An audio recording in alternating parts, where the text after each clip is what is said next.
अगर आपने इसे नहीं पढ़ा तो अगर आप मुझसे नहीं पढ़ा तो उन्होंने अज्ञान को मिटाकर ज्ञान भर दिया। उन्होंने अज्ञान को मिटाकर ज्ञान भर दिया। काटे हुए राहों को बड़ा आसान कर दिया। काटे हुए राहों को बड़ा आसान कर दिया।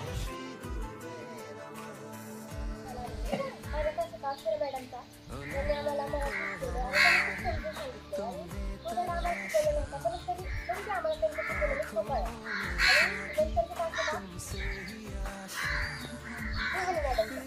आम्हाला गणित शिकवलं ते पण आम्हाला लवकर समजलं कारण ते शिक्षकांनी आम्हाला भाषा शिकवलं पण आमच्या ठरवलं पैसे काढला होता आम्हाला तुम्ही ठरवलं शिकलं होतं आणि आम्हाला पैसे लगेच कळला आपण दर वर्षाप्रमाणे शिक्षक दिन साजरा करतो।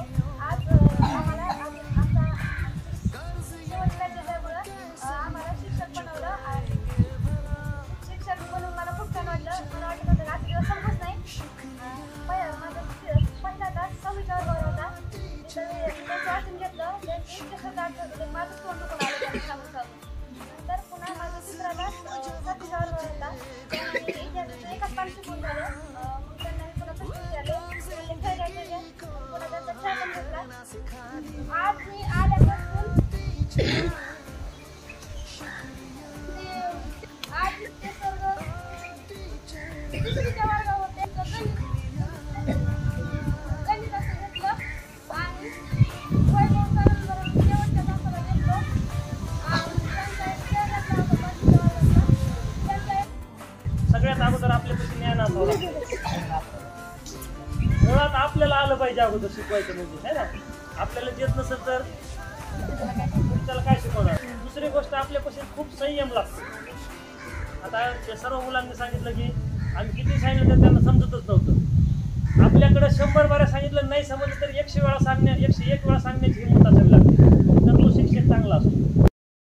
याचा अर्थ असा शिक्षकीय पेशेबद्दल त्यांना निश्चितच आदर होता।